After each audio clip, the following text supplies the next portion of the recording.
The impact of economics and financial literacy and how people perceive the effectiveness of the fiscal policy of Zimbabwe, case study of Harare. This article is written by Ngonidza.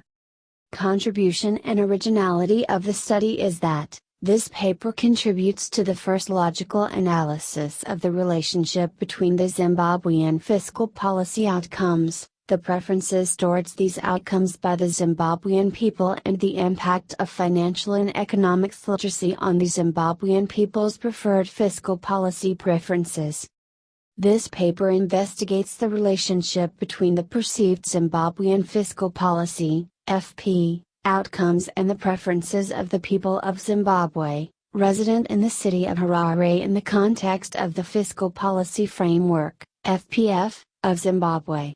It looks at how people are aware and confident about the FP actions and institutional frameworks in charge of formulating and implementing FP and also how the activities of people complement the FP actions.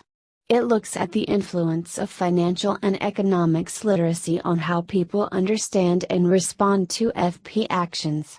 To make the investigation robust, data was obtained from across different occupations.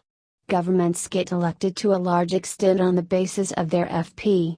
The nature of FP is political on its own. Hence it is important to gauge what areas of the FP process need to be adjusted to ensure that the people become positive about those in charge of the FP formulation and implementation together with the FP tools being used. Results obtained from the investigation showed areas where there is rent-seeking and time inconsistency, showing that serious reforms of the FPF of Zimbabwe are needed to ensure that optimal macroeconomic outcomes are achieved.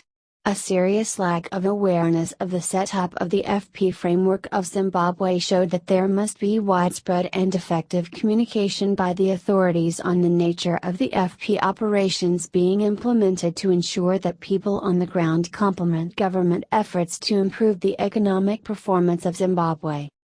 Thanks for watching this video of Review of Knowledge Economy Volume 7 Issue Number 1.